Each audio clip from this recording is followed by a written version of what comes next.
The broadcast is now starting. All attendees are in listen-only mode. Good evening and welcome to Reproaction's Act and Learn webinar. Tonight's topic is Understanding Self-Managed Abortion. First, we'll introduce our hosts. The first voice you hear is me, Erin Matson. I am one of the co-founders and co-directors of Reproaction, and I am based in Arlington, Virginia. And I am Pamela Merritt. I'm the other co-founder and co-director of Reproaction, and I'm based in St. Louis, Missouri. So first, let's just go through our agenda for tonight. I'm going to introduce folks to Reproaction, and then we're going to have a discussion of self-managed abortion. The panel discussion is going to be comprised of Dr. Daniel Grossman, Susan Yano, and Lindsay Rodriguez. And then we will go through some next steps. And then there will be time at the end of the webinar, we hope, for a Q&A with the panelists. The hashtag for live tweeting is self-managed abortion. So who are Reproaction?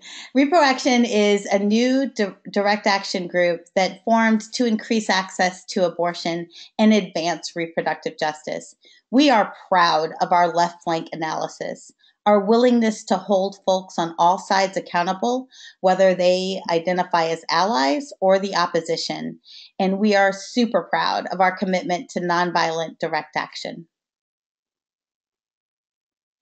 And with that, I will hand it over to Lindsay Coleman. Thanks so much, Pamela. And thank you all for joining us tonight for this webinar. So as Pamela mentioned, I'm Lindsay Coleman. I am the campaign manager at Reproaction. So before I get started, I just want to give a quick disclaimer. Throughout this presentation, I may use women, she, and her to describe a pregnant person, but I just want to clarify that all things discussed tonight apply to anyone who can get pregnant, regardless of gender or sexual identity. So tonight we're going to be talking about self-managed abortion, which is likely a new topic for a lot of you. Those of us that have been in the movement for a while often see abortion outside of a medical setting as something that's either dangerous or an act of desperation or associated with images like back alleys and coat hangers. And of course, this narrative is unfortunately sometimes still the case. But there's another story that's emerging. Tonight, we're going to talk about self-managed abortion with medication, which is both safe and effective. We're going to hear from panelists who are experts in this field, who will hopefully give us a better understanding of how self-managed abortion with medication is occurring in our communities. Next slide. So I'd like to kick us off by talking a little bit about an informal survey that Reproaction conducted a couple weeks ago. So the goal of this survey was to get a sense of the baseline understanding of self-managed abortion among our supporters prior to this webinar. Many of you who are on the webinar today took the survey, and hopefully we can answer any questions that arose while you were completing it tonight.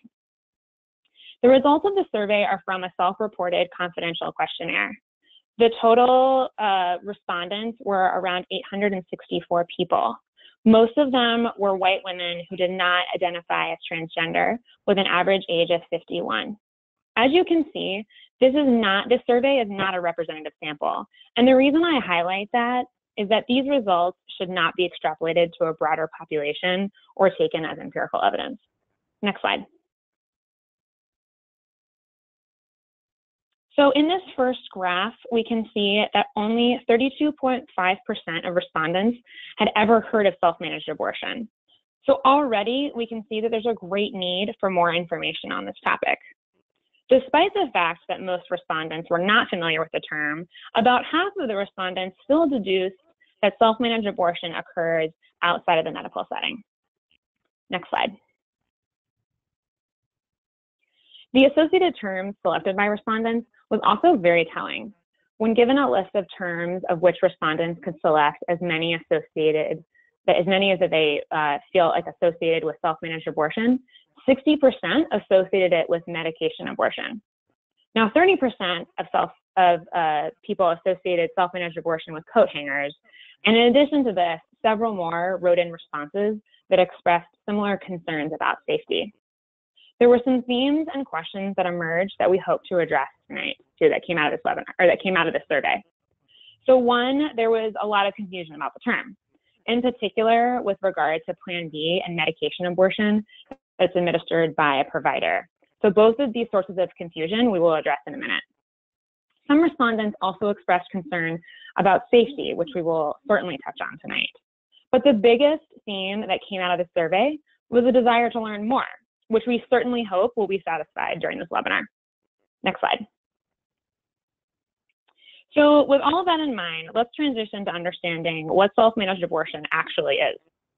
Self-managed abortion occurs when a woman chooses to do her own abortion outside a medical setting. Now, this is a broad term. It includes all methods a pregnant person can use to end her own pregnancy. Different methods vary in effectiveness and safety. As the survey results indicated, it is common for dangerous methods to be associated with self-managed abortion. But self-managed abortion also includes methods such as medications, which are effective and not dangerous in ending a pregnancy. Today, we'll be primarily discussing self-managed abortion with medication. Next slide. So what are these medications that I keep referring to? There are two main categories of medications that are used to self-manage an abortion. The first is a combination of two types of pills, mifepristone and misoprostol. You may have heard of this referred to as the abortion pill. These two medications are also used for in-clinic medication abortions. Providers will administer mifepristone to a woman in a clinic and then gives her misoprostol for her to take usually around the next day at home. It's important to note that self-managed abortion differs from medication abortion in a clinic because even though the same medications are being used, typically the pregnant person will acquire and administer the medications outside a clinical setting. Mifepristone, which is taken first, stops the pregnancy from continuing to develop. Misoprostol then causes the uterus to cramp and push out the pregnancy. It's important to note that this process varies significantly from emergency contraception because emergency contraception, also known as Plan B, prevents the pregnancy from occurring.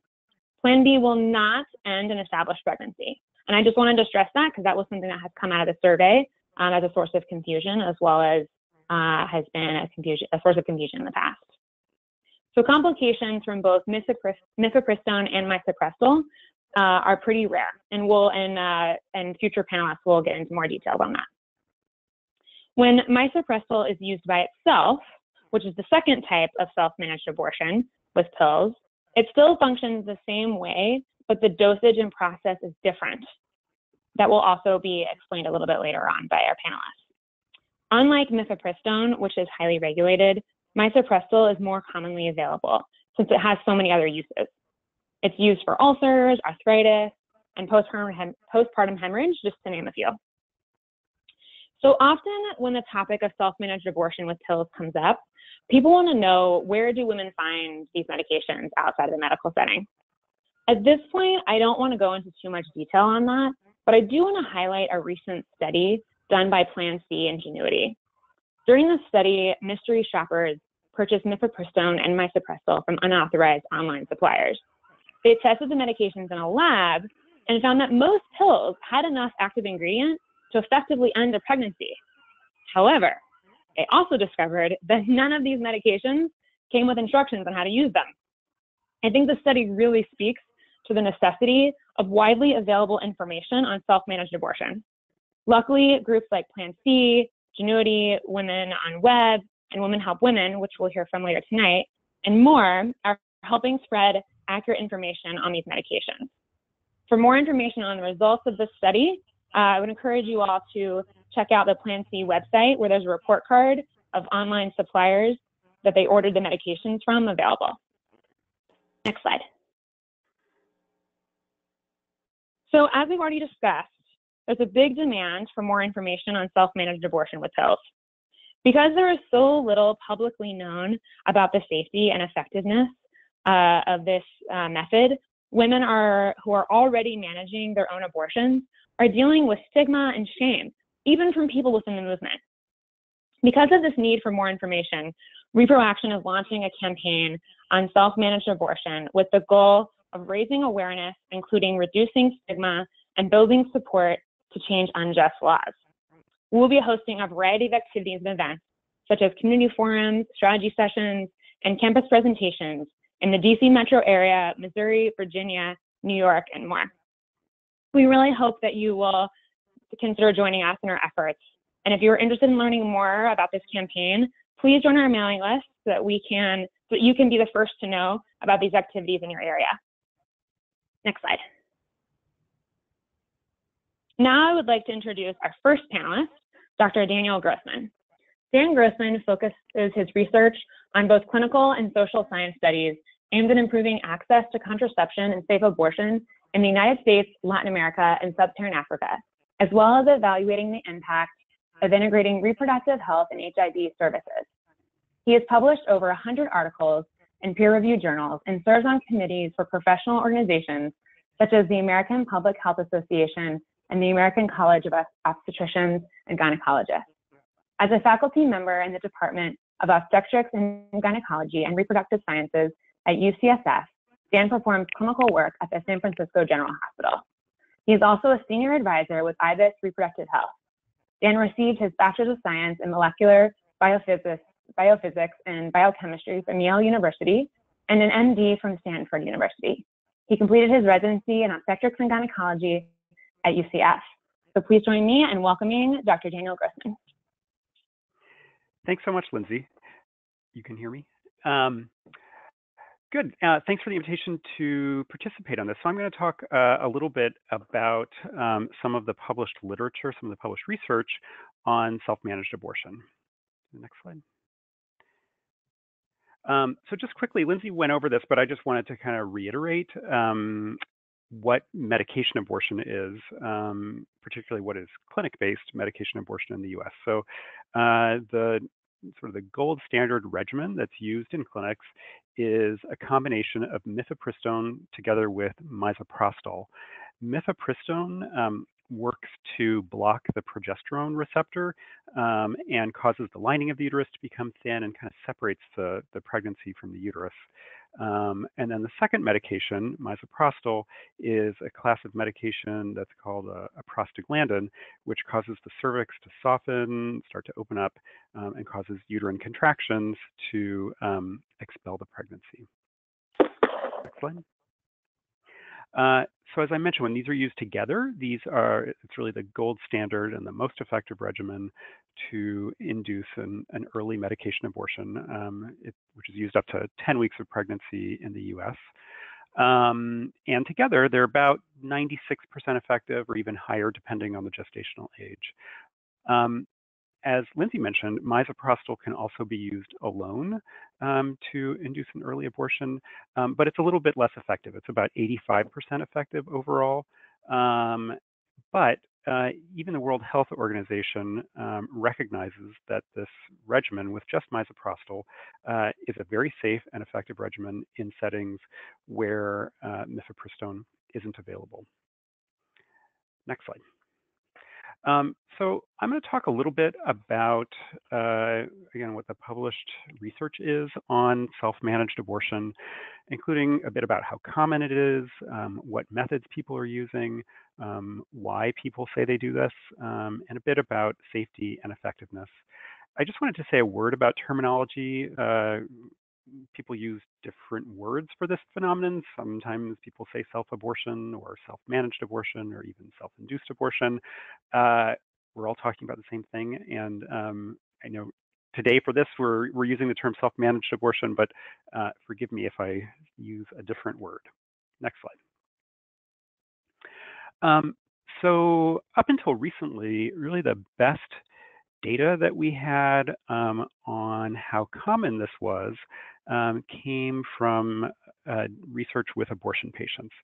So the Guttmacher Institute, in 2 rounds of its abortion patient survey, has asked questions about medications and other substances that women have used to induce an abortion on their own outside of a clinic at any point in their lives. These top boxes are from data from the 2014 round of the survey, which was published in 2016. Overall, a little over 2% said that they had ever used something to self-induce or self-manage an abortion. 1.3% said that they had used misoprostol, and 0.9% had used something else like vitamin C or herbs. From the 2008 version of the survey, they did a little bit more detailed analyses looking at who was more likely to report having attempted to self-manage an abortion at some point in their lives. And they found that foreign-born women were significantly more likely to have ever used misoprostol or some other substance. And overall, in that survey, about 2% said that they had taken something in their current pregnancy before coming into the clinic. Next slide.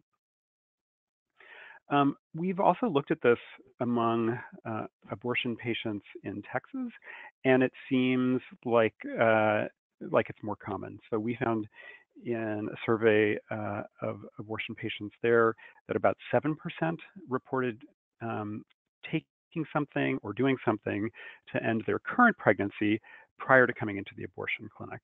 And that was higher near the border. So in the clinics that were very close to the Mexican border, 12% of patients said that they had taken or done something to try to end the pregnancy on their own. In those surveys, we didn't get a lot of information about the methods that people were using, but some of the things that they mentioned were herbs, and a smaller number reported using misoprostol. Of course, I'm sure as you're all thinking about this, you're probably saying, well, if you're just looking at this among abortion patients, you may just be seeing the tip of the iceberg. These are just the people for whom the method didn't work or they had a problem. And what we really want to know is how common is this in the general population? Next slide. So we did the first survey with a representative sample of women from the general population in Texas, women who were aged 18 to 49, and we found that overall about a little over 1.5% reported that they had ever attempted to self-manage or self-induce an abortion at some time in their lives. So we couldn't say much about the timing of this, whether there's been a change over time. So it's a fairly low proportion. Of course, when you multiply that out times the very large population of Texas, it works out to being about 100,000 women have done this at some point in their lives. Next slide.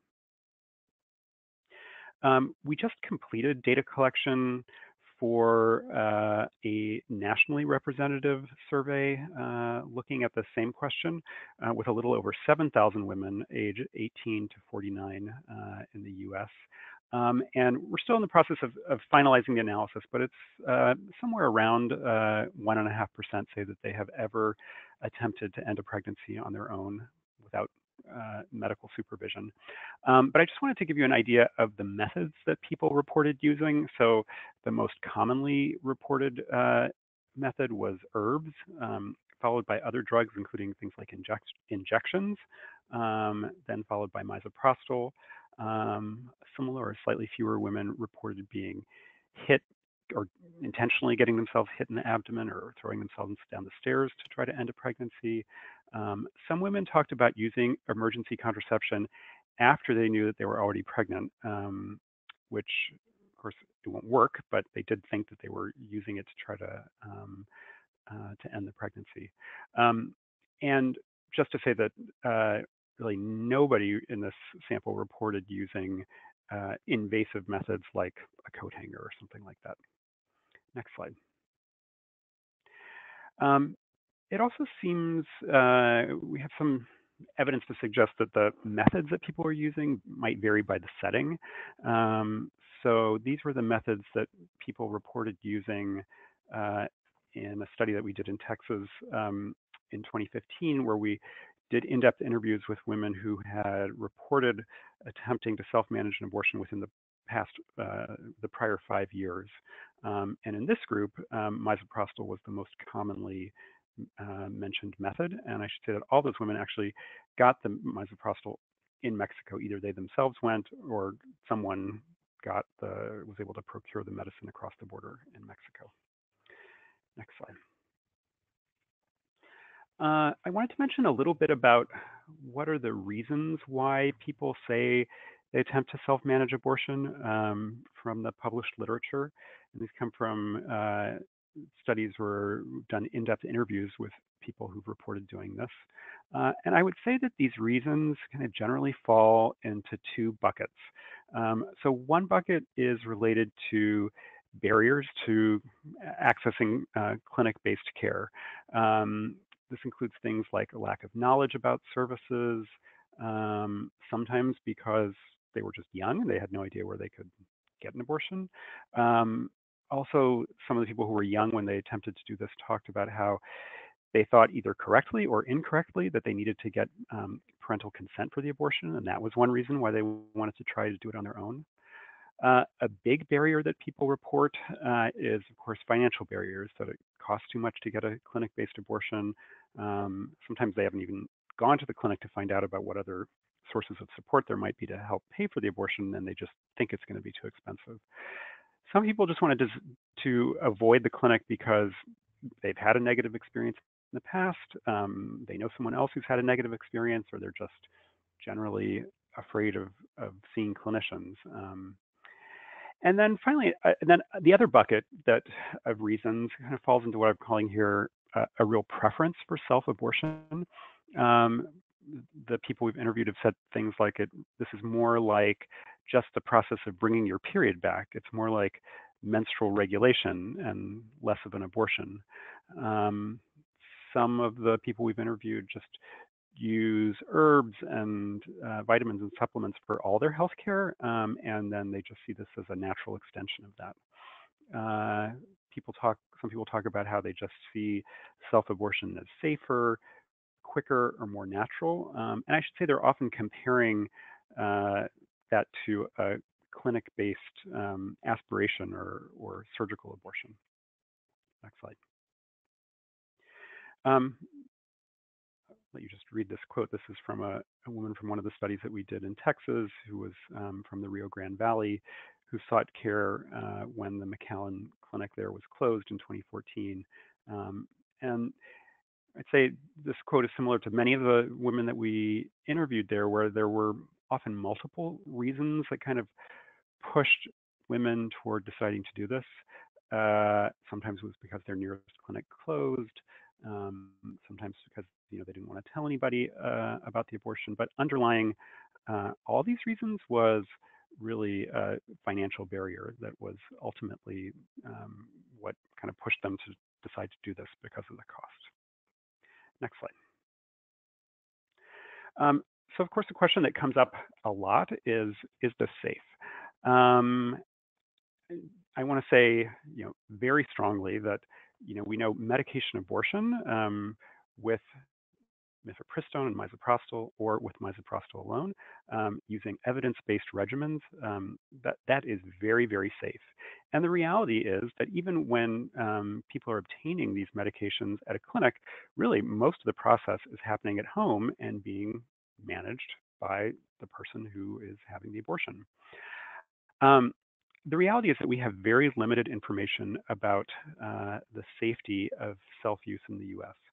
That survey that I just mentioned of 7,000 women will be helpful to answer this. And as I said, we're still in the process of analyzing it, but I can say that our preliminary analysis indicates that the safety profile is very good. The research that has looked at the individual components that kind of go into the service of medication abortion as it's provided in a clinic suggests that women can accurately manage really just about all these aspects of care on their own, like figuring out how far along they are in pregnancy, figuring out if the abortion was complete, things like that. There's also been research in other countries, including research from Ireland, from Bangladesh, from Peru, all of which suggest that self-use or self-management of abortion is really just as safe as clinic-based services. But there are some limitations with that research, and I do think that more research is needed on this question. Next slide. That's it, and I want to thank you again. All right. Thank you so much, Dan. And if anyone has questions for Dan, just feel free to put them into the chat box. We'll get to as many of them as possible at the end of the program. Thank you, Erin.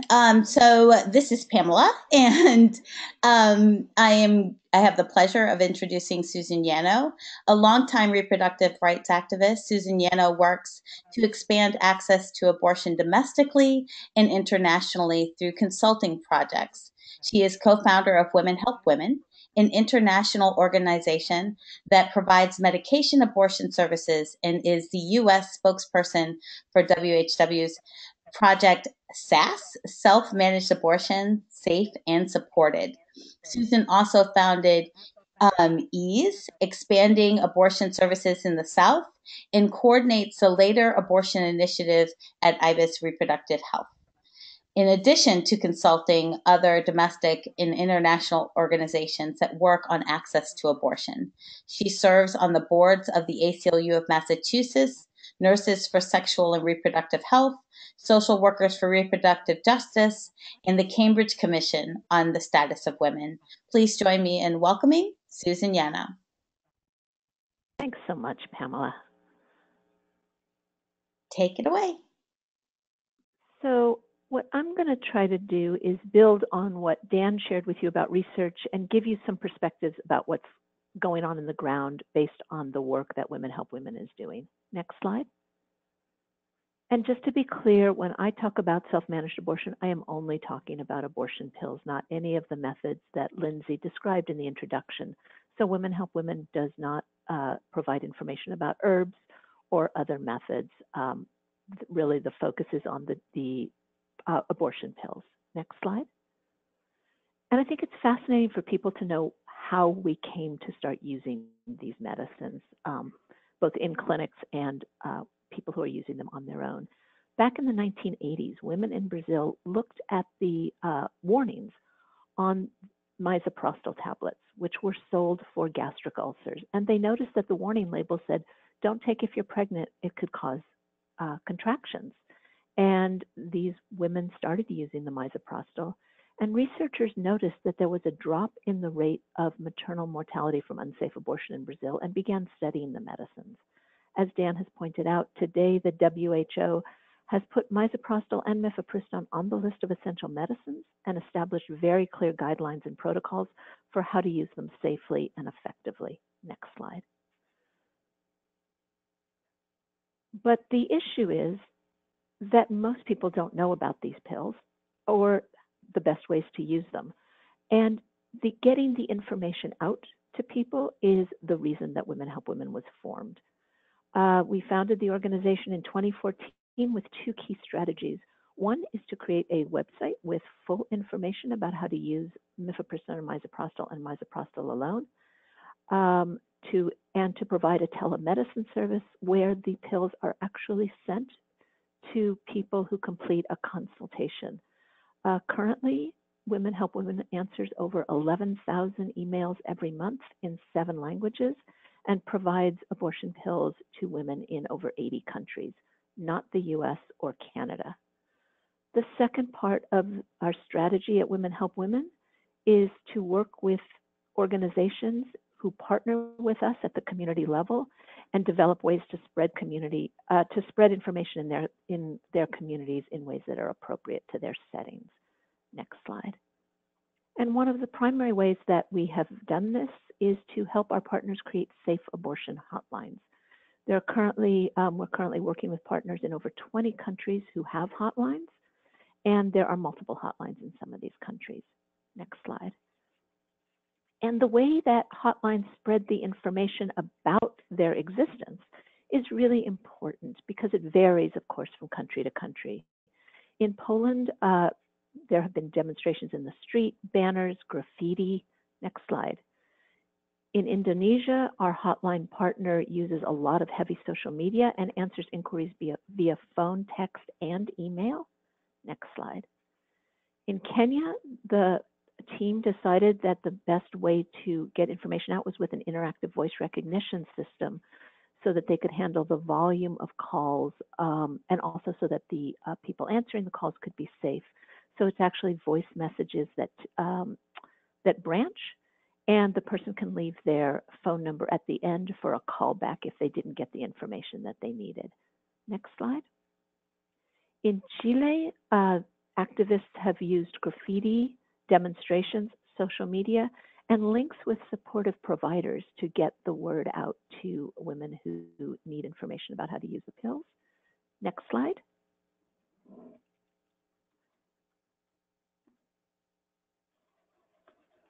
Hello?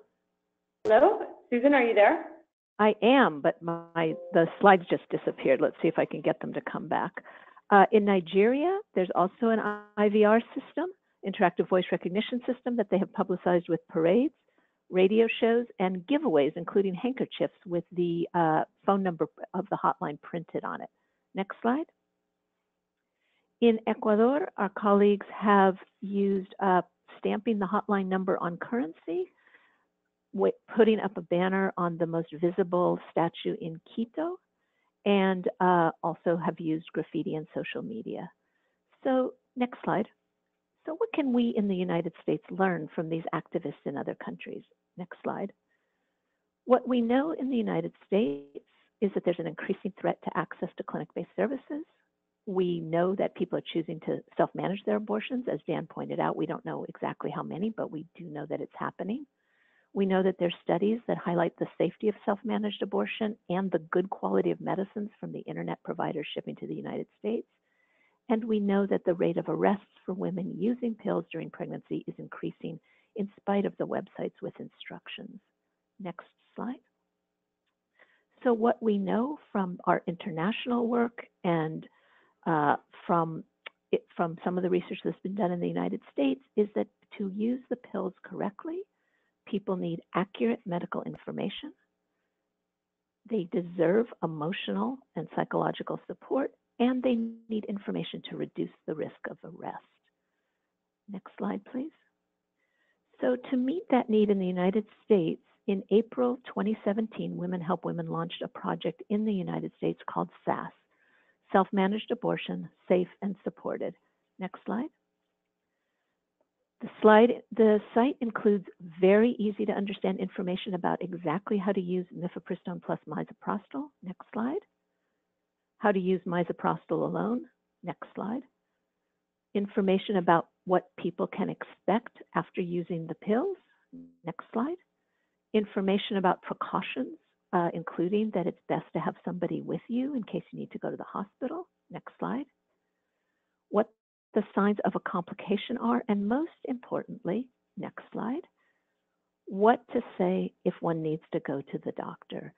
And the SAS project spends a lot of time making sure that those using the site understand that these pills cause a miscarriage. The symptoms of an abortion with pills and a miscarriage are exactly the same, and the treatment for any kind of complication is exactly the same. Across the country, and in fact around the world, clinicians know how to treat miscarriage because it happens in 15 to 20% of all pregnancies. And it's important that people understand there's no test for these pills in blood or urine. So if they present with a miscarriage, they can get the health care that they need. Next slide. So SAS provides a secure portal with access to counselors who speak English and Spanish 14 hours a day, 365 days a year. SAS also provides trainings for community activists, for doula groups, and for abortion funds or anybody wanting more information about how these pills work. We also have a social media and social marketing team that are focusing on vulnerable communities. Right now, we are targeting our social media in Louisiana, Mississippi, Alabama, and Arkansas. And we're also trying to present at conferences and webinars like these to spread the word about the website. Please continue. Next slide. It's important to note that the server for SAS, abortionpillinfo.org, and the counselors are located outside of the United States. There is a secure portal that was developed specifically so that users will not have any electronic tails in their phone or computer, so that there won't be evidence should they have any problems. all of the Women Help Women staff who work at SAS have information about clinics, clinic services, and funding in every state, so that people who might prefer to go to a clinic but don't have the money can be given the resources that they need. And each person who contacts SAS we make sure that they know that abortion is still legal. There are services at clinics, and that self-managing their abortion is an alternative, an equally good alternative. Next slide. So if anybody on the call is interested in getting more information about SAS, please go to our website, abortionpillinfo.com. If you would like stickers, flyers, or to have an information share or training in your community, please contact us. We're looking forward to helping you get the word out and putting this information into the hands of every person who needs it. Thank you so much. Thank you so much, Susan. And please put any and all questions for Susan or Dan in the chat box, and we'll get to as many as possible at the end. And now I'm excited to introduce Lindsay Rodriguez, who is the Communications and Digital Organizing Manager for the National Network of Abortion Funds. She worked with her team to broaden the narrative around abortion to one that includes compassion, collective power, intersectionality, and autonomy. She came to the National Network of Abortion Funds as the former president of the Texas-based Lilith Fund for Reproductive Equity, and she lives and works in Austin, Texas. Lindsay, thank you so much for joining us tonight. Thank you so much for having me. Yeah, so this one we're gonna, for our audience and our listeners, so we're gonna have a discussion with Lindsay as opposed to slides. So Lindsay, my first question for you is, if you could please share with us what abortion fund hotlines are hearing from people on the ground who are seeking financial assistance for their abortions. And as an additional question onto that, are people talking to abortion fund hotlines about self-managed abortion? And if so, what are they saying? So I'm going to start with the second part first and then sort of dig into the rest of it. I would say that currently at this moment, we're not hearing a lot from people asking about self-managed abortion, but we hear about it in sort of roundabout ways. And I want to emphasize especially though that this is a problem because people are trying to protect themselves. In a lot of states, you can be prosecuted. We know that people who call abortion funds, and specifically by that, I mean like people of color, people in rural areas, people with low incomes are much more likely to be prosecuted for taking their abortion into their own hands.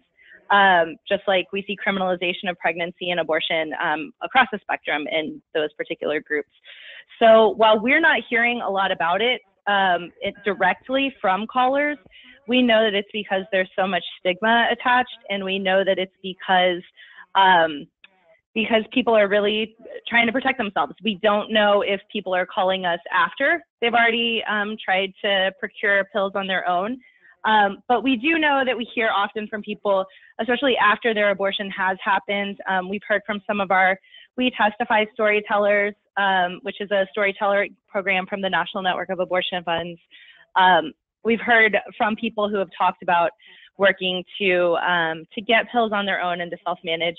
And that's through, no fault. We at Abortion Funds would never turn someone in. We would never ask them to prove what they did or didn't do. We would never ask them to tell us where they got something. But there's no reason for anybody to think that about us. And I would say that that's part of a larger issue, that we know that if patients are having to work to protect themselves and their privacy, then people are not able to get the best care. So whether that is in healthcare services or whether it's people calling abortion funds, secrecy is not usually in the interest of a doctor-patient or service-patient relationship, but because of the really draconian sorts of regulations on abortion in general and on self-managed abortion in particular, people are suffering. Their medical relationships are suffering because of that. Thank you for that, Lindsay. So I want to dig in more on this issue of financial barriers. And one of the major barriers to access to abortion care within a clinic setting is cost. Can you please talk to our listeners about the financial pressures people face when they're seeking abortion care, and also about how cost pressures may influence a person to seek a self-managed abortion experience? Sure, absolutely. So we do know that that's the biggest barrier to access to trying to get an abortion, and that's whether it is in a clinic setting or self-managed abortion, and that is that's something that's just it's a huge concern of anybody that's calling an abortion fund. So we know that not only do abortions themselves cost a lot, so we know that the majority of Americans don't have $400 to pay for an emergency, and an abortion can certainly seem like an emergency and cost more than that, with the cost going up as it moves along. So we know that most of the time the people that are calling abortion funds are working to try and get their finances together while the cost of their procedure is going up. We know that it would be less expensive, less invasive, and all around better for most people to have their abortions when they're ready to have them, which most people say is earlier. We know that people who are in particularly states where we do see these sort of draconian measures, it's usually one of many. So we'll see waiting periods, which are particularly bad for people who are working hourly wage jobs, because they oftentimes don't have paid time off. So that means that they're having to miss more work at a time when they actually need that money more. They're usually trying to make ends meet already. Oftentimes they're people that might qualify for Medicaid, but because of the Hyde Amendment, they're not able to use Medicaid dollars for their abortion. So they're forced to choose between things like paying for health care, paying for groceries, paying for rent, and paying for their abortion. And really this we just see as one more step in a way that society in particular tries to punish people for not having a lot of money or resources. And we know that that really comes down a lot of times specifically to people who are people of color. And it's part of a really historic system of not being able to access full health care for people that don't have those means. Thank you, Lindsay. Thank you for underscoring that. So my last question for you is to go back to something our campaign manager, Lindsay Coleman, mentioned, which is that we sent out a survey last week to people assessing their baseline understanding of self-managed abortion. And many of the respondents to that survey we sent to our list, they expressed concerns that self-managed abortion may threaten access to clinic-based abortion care. So can you speak to those concerns and talk about how activists can make sure we are supporting people who seek options without elevating one over the other? In other words, ways that we can be supportive of self-managed abortion care as well as clinic-based abortion care at the same time. Yeah, absolutely. And this is one of the things that I'm most excited to talk about. We know that this is a real change in the narrative for a lot of people. So for so long, this has been placed against, clinic-based care or like back alley abortions. And it has especially come up. I'm from Texas. I have been here as clinics are closing, and I'll be honest that a lot of activists and a lot of our talking points have been around making sure that clinics stay open so that people can access care. And so this has been a learning moment for activists as well, to learn more about these options that are available. This is something that we are continuing to evolve on, something that we're continuing as abortion funds to learn more about. But we're really excited to see how much the ability to access medication and the ability to access self-managed abortion is really in line with our core values around bodily autonomy, as in we should all be able to choose what options we want for our abortion or parenting or birth practices, and they shouldn't be coerced by how much money you have. We know that it's really in line with our values of intersectionality, because we know that if people are particularly hard hit, and they are typically people that have lower wages, or people of color, or people who are dealing with disabilities, or people who are dealing with language barriers or documentation issues, these are all reasons why going to a clinic might not feel safe or might not feel attainable for them. And it's really important for us to make sure that these are open for whatever options people want to access. And it's equally as important that we make sure clinics stay open, and we make sure that abortion is accessible from people in clinics, because some people do prefer to have their abortions in those settings. And really knowing that they're all safe and that we should be able to make the decisions and gauge the risk on our own of what we want to do, we should be able to make those decisions for ourselves best. And at this moment, like so many other abortion regulations, there's not really science behind any of these bans. What there is at this moment is just anti-abortion legislators who are inserting themselves in the process to make it harder. The more barriers that you put up, at some point, somebody who is having to jump all those barriers and does not have financial resources is going to come up against one of them that they can't jump over. And that's really what these legislators are hoping for. They're just trying to strip away our options and our bodily autonomy. Despicable. Thank you so much, Lindsay, for joining us tonight. Now, please put as many questions as you want for Lindsay or Susan or Dan in the chat box, and we'll get to as many of them as we can. Thank you, Lindsay. So next, just a brief encouragement to please sign up for alerts at www.reproaction.org if you haven't already. That way you won't miss a thing. You can follow us on social media. We are Reproaction on Facebook, Twitter, and Instagram. And please stay tuned for more activities around self-managed abortion. In particular, if you're in the DC metro area, mark your calendar for a community forum on self-managed abortion that will be taking place on Tuesday, April 17th. And if you sign up for alerts at reproaction.org, I promise you won't miss a thing. And also, please save the date for our next Reproaction Act and Learn webinar. We host these every single month to share strategies among activists, to dig deeper into topics as we do tonight, to learn what's working, what's not, and other vital information. And next month's topic is also very timely. We'll be discussing It's Not Liberty, the creeping menace of religious discrimination, and that will be taking place on Thursday, April 26th. So please save the date and watch for your invitation if you've signed up for our list. And with that, we're going to move to Q&A. So please feel free to put as many questions in the box as you would like. And so first, I'm gonna take this one over to Susan. The question is, how can providers talk to patients about self-abortion without legal repercussions? So that's a very complicated question because every state has different regulations.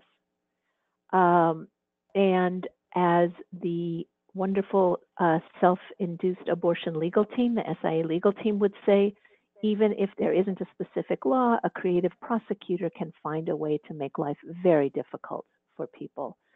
So clinicians can give people the website. I don't believe that in most states a clinician would advise somebody to go outside of the healthcare system because it isn't the standard of care and it could be illegal.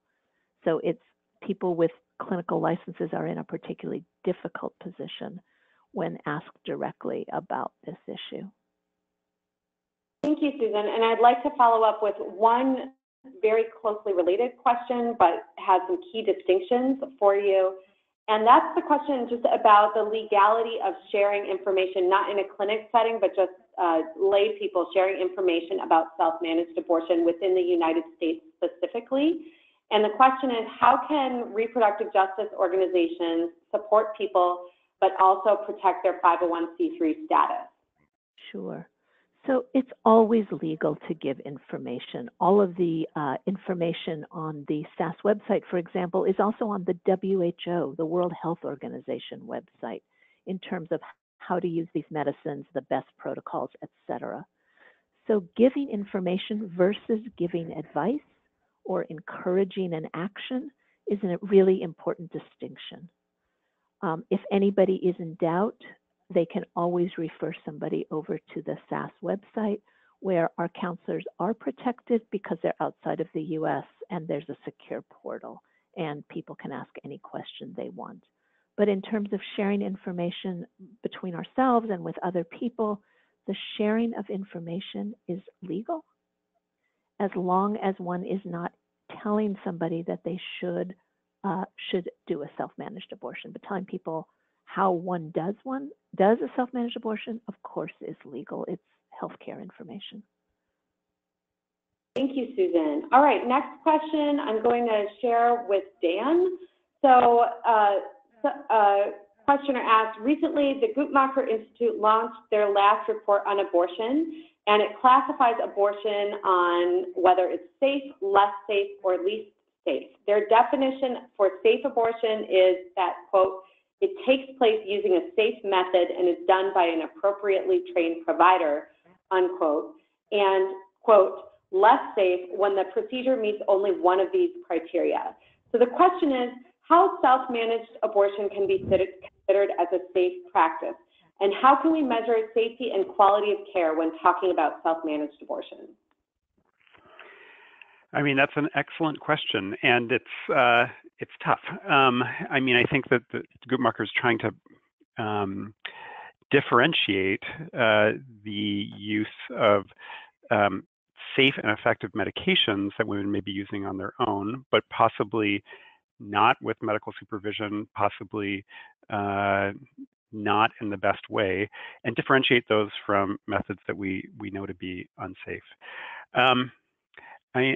As I said, I think we need to have more research on this topic to understand the safety and efficacy of these methods, the medications when they're being used completely by patients on their own.